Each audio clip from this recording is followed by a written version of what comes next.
what's up? Thank you for clicking on this video today. Welcome back, or welcome if you're new. Hit subscribe if you vibe.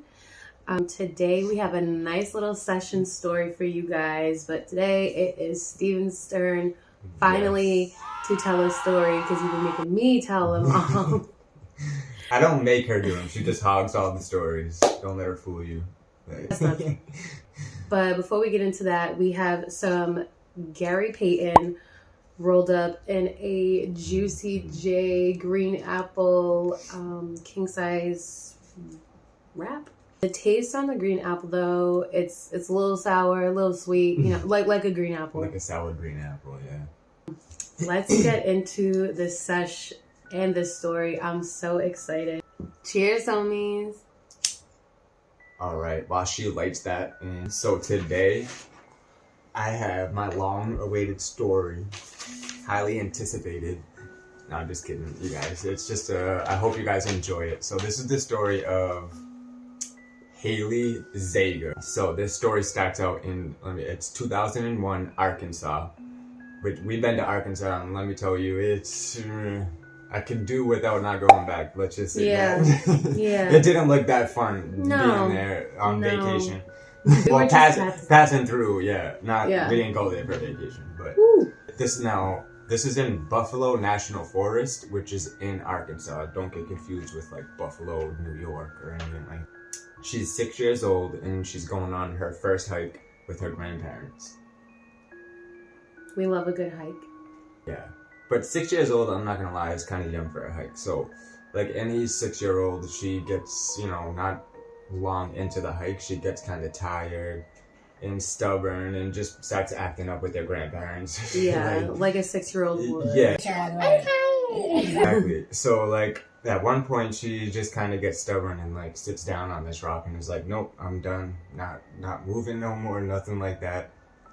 You know, and she's just being stubborn. Fresh. Yeah, and if you're parents, you know, if you've been in that situation, you know the move where you're just like, okay, like I'm leaving without you, then bye, like, and you just go to like walk away, and then like hope they'll come and be like, no, like no. I'm starting to do that with our daughter. Yeah, you know that move, right? Leaving. This might make you second guess that move because, so they did that, right, and then. You know, for like a few minutes, everything was fine. She got up, she followed them, but then as they looked back after maybe like the second or third time, they didn't see her anymore. My would just fall right out of my body. At that point, you're just like, uh-oh, okay. But the grandparents didn't panic. They just kind of like were like, okay, like she must be hiding or something behind the rock. So, you know, they do the normal things. They go back to looking for her. Okay, you know, it's not a joke. Come out, this and that. She never showed up, so yeah. I would be freaking out at this point. I'd be like, hell no. Oh my god. I don't even know what I would be doing at this point. I would be frantically sending off a search party already. Well, that's kind of what happened, you know, obviously, like, they did their thing, they reported her missing, this and that, but she ends up spending 3 full days and 2 nights in the forest by herself at 6 years old. No. Yeah. Stories like this amaze me because like kids will get lost in the woods like not even 5 years old and then somehow will survive, like just ultimately like did end up finding her at like on that 3rd day, and you know, thank goodness that they did. Thank the universe she was alive and well, and like well enough to recount her story as to like what happened, and like that's where things get a little like crazy, you know what I mean? It's a happy ending that she was found and stuff, of course, but like her story was just so out of control that like, so when she does get found, you know, it was like a big story because she was missing for 3 days. They end up like the news and stuff interviews her as to like what happened, where she was, even though she was 6 years old. They just, you know, the news does their news thing. Yeah. They come in and they're like, tell us exactly what it was like for you. Yeah, the girl's like traumatized. When you were missing. But, so going on, first day, as she recounts her story, she tells like on the first day, she kind of was just like following her grandparents, and then like all of a sudden she took a wrong turn and just like looked up and there was just woods. And she didn't see anything, and she was just kind of like... And the woods can be really confusing. Especially at that age. Especially you know what I mean? at that age, everything, like, you're not really directionally evolved yet, you know? Like, yeah. And sometimes the woods, depending on which woods, can play tricks on you, for real. Absolutely. It's freaky. Yeah, it can be it's extremely creepy, of course. Mine at 6 years old, so it's kind of like, obviously, like, what the heck, you know, she doesn't see her grandparents, so her first instinct is to just keep walking. So she just keeps going, and luckily, she ends up, like, now this forest is, like, the elevation is really crazy. It goes up and down and stuff, and, like, she was wicked high up, and, you know, the river in the Buffalo National Forest is, like, really down low, and, like, luckily, somehow, like, on that first day, she ended up making it down to that river, which that in itself is, like, an extreme thing, you know. She's, like, 1 in a million chance to make it down there without actually falling off and she had passing some away. Spirit guides and guardian angels ancestors looking out for her 100%. that day. And even, like, the search parties and stuff that were out there looking for her, they had to plan, like, extensively on how to, like, get down that cliff. So for her at 6 years old to make it down there unharmed or anything was extremely lucky. When she was recounting her story, they asked her, like, how did you make it to that river? And she says she had an imaginary friend named Alicia, who appeared not like long after she got lost in those woods and led her to that river. And, like, when I say led her, there's literally one path from where Haley was down to that river that is the safe path that is the only path to take.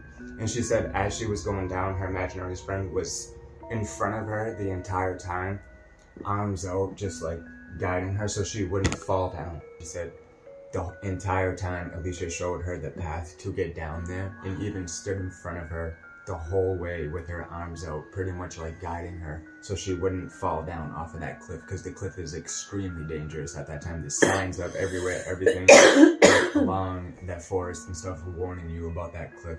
What? That's yeah. crazy. So she ended up getting down to that river, and that was, like, the saving grace for Haley, you know.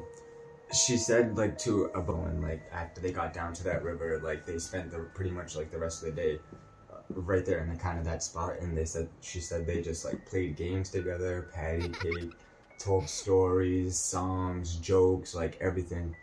And, like, the sun started to go down. You know, of course, it's going to be nighttime. Like, so Haley starts, like, worrying, like, what she's going to do. It's already scary enough during the day, never mind at night in the woods by herself. No parents, no nothing. That is so terrifying. This is when the animals start coming out at night. Like, you have to start worrying about, like, oh things. My gosh, she's coyotes. Coyote. She's a small little girl, so it's like she's starting to panic, and Alicia, her imaginary friend, gives her the idea and swims out into the river along with Haley and finds this, like, big rock literally in the middle of the river and tells her, sleep here tonight, you'll be safe. Like, so no mountain lions, nothing could get her in the middle of that river where she was. Right. So, you know, Haley listens and, like, sleeps on the rock and spends the night. And that's how she spent her first night, like, in the woods by herself and survived. Sleeping on a rock in the river. Yeah, no food, nothing, no drinks, so nothing like that. Scary, that poor baby. Yeah. Oh my god, I can't even imagine, like, the panic, just the sheer terror and panic that she probably, like, felt, but, like, at the same time had this imaginary friend that, like... Well, that's what she said. She said she never once the entire time had, like, a really bad breakdown or panic attack or anything like that, because her friend Alicia was there, like, keeping her calm, and anytime she started getting stressed, she would tell her jokes and, like, sing a song with me, sing this song, and then they would sing together, and basically it just kind of, like, kept her going. So, second day, she wakes up on the rock in the middle of the river. It's just kind of like, okay. At 6 years old, like, I give this little girl credit because she's like, all right, like, I got to come up with a plan. I got to make it out of here. You know what I mean? So she's like, all right, she's kind of like sitting on the rock thinking, she's like, this is what I'm going to do. I'm just going to follow this riverbank until I get to, like, a bridge or a road, or in That's her really little mind, smart. in her little mind, she's like, if I find a bridge or a road at the end of the riverbank, it will lead to a gas station. And at the gas station, I can call my parents. That was like her ultimate plan, right? So she kind of just like stays motivated, and again, like Alicia is there with her, keeping her determined, and is like, yep, let's go along the riverbank. So that's her plan. She just starts moving along the riverbank as soon as she wakes up, swims back across and starts moving.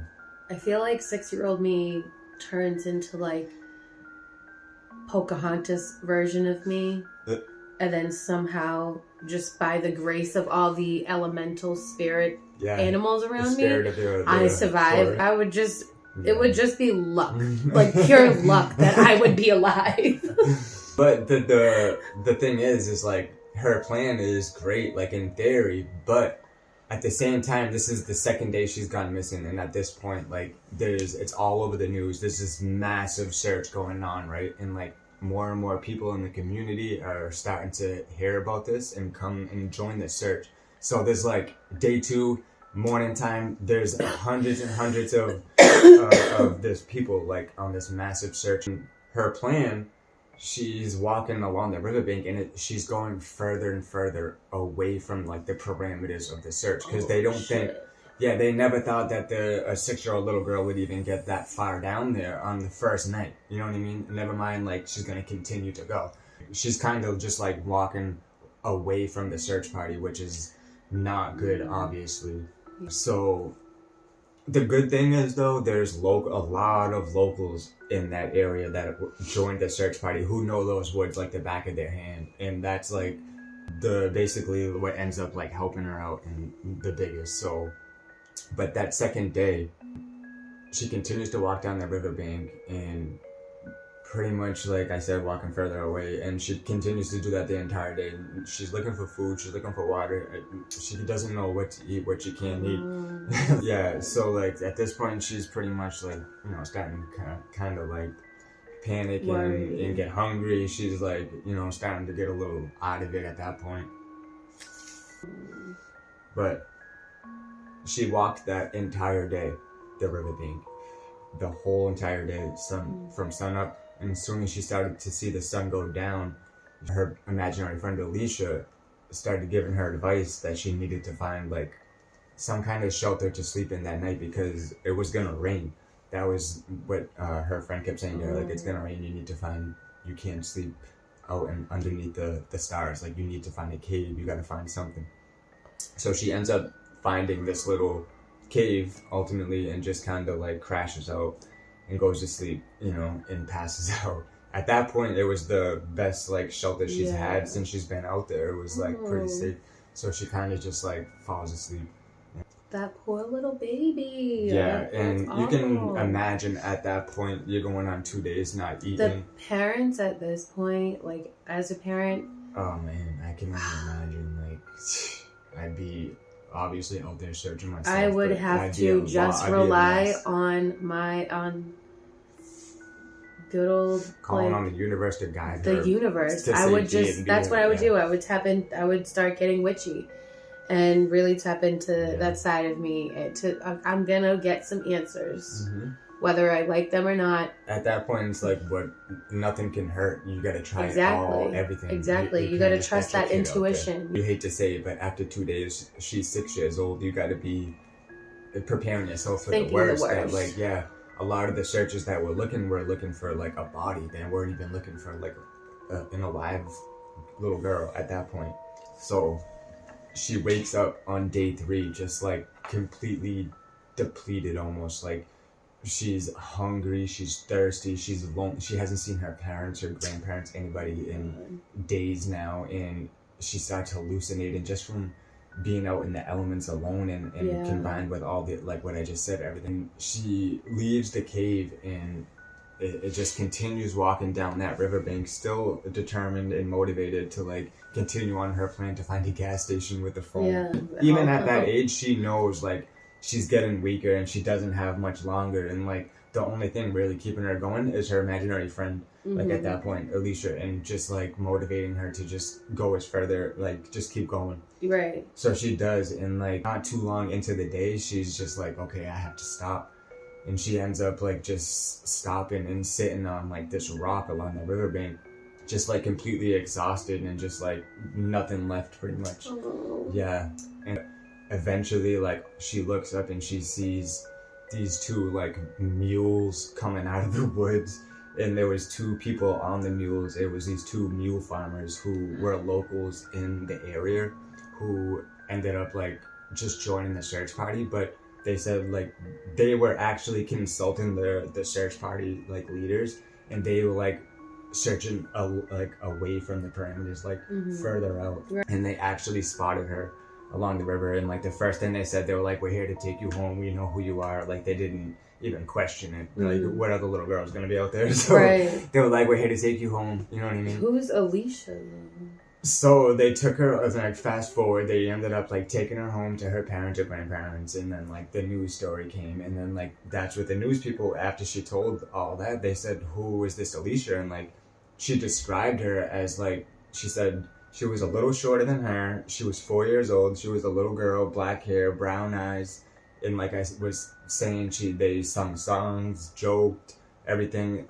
Haley even was like reciting some of these songs that she learned from her, the jokes that were told to her, everything. And like this was a news story, and like I said, it was huge national like news at that time, so it got a lot of press. And after the story was released, somebody, the family, I think it was the family or somebody, recognized the story in the same exact forest.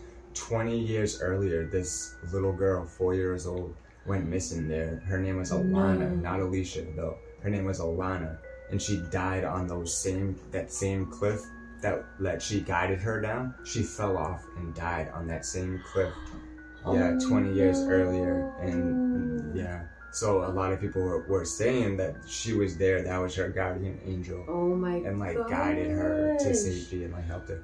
Yeah, and Haley said never before that day she had an imaginary friend, and never one day after she's seen it, like that little girl ever had an imaginary friend like that. Nothing like that.